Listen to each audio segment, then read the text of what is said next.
I, Rodrigo Duterte, President of the Philippines,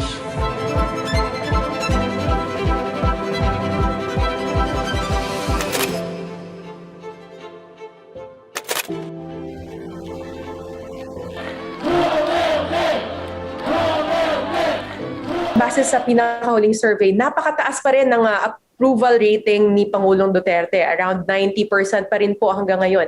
But despite the widespread economic loss and the public health crisis, yung humanitarian crisis na pinag-uusapan natin kanina, pwede niyo ipaliwanag bakit ganito pa rin po kataas ang pagtitiwala ng mga tao kay Pangulong Duterte?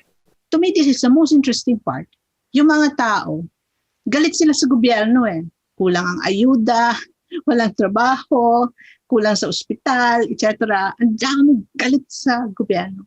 Pero hindi tumatagos kay Duterte. Imaginein mo, kahit sa COVID, kaya mong ipalabas na ang problema ay mga dilawan, mga drug users, or komunista, or terorista, di ba? And successful ka in doing that, you're really going to retain your popularity. So as long as people buy into that kind of positioning and political narrative, and as long as there's a very weak opposition, Duterte is not going down. I'll give a sociological answer.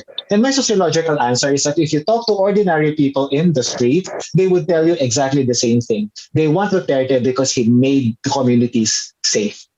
The terms of reference for ordinary people, it's not about the economy. It's not about the West Philippine Sea. It's not about all these abstract, important, but too far-flung ideas for ordinary people.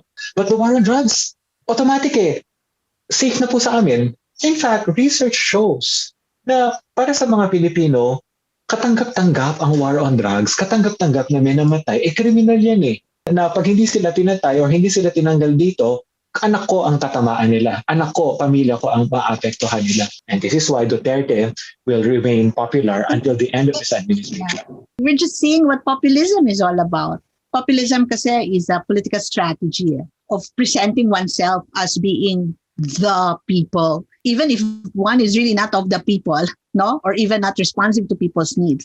Sabi ni Duterte, ang legacy niya raw ay he exposed the oligarchy. Sa ngalan ng masa, kakalabanin mo yung mga malalaking tao, malalaking negosyo, etc.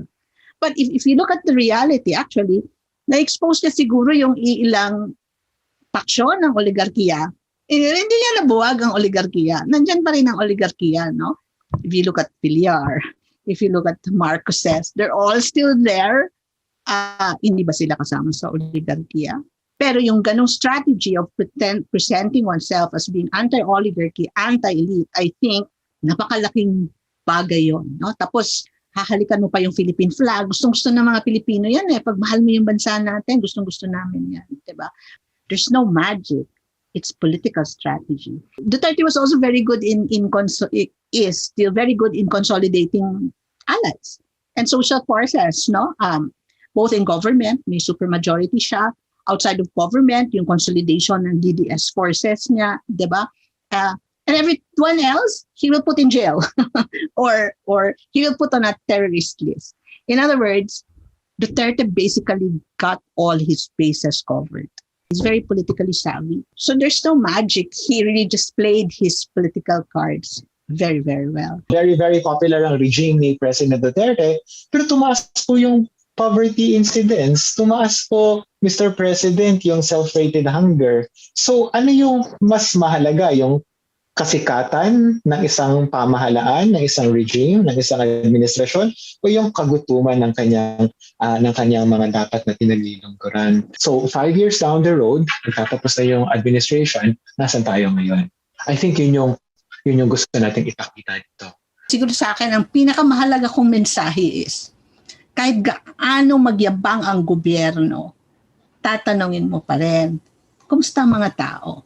Kasi kahit anong sabihin ng gobyerno, kung mahirap pa rin ang mga tao, marami pa rin ang gutom, kung lalat pa rin tayo sa math, at the end of the day, wala siyang may pagyayabang.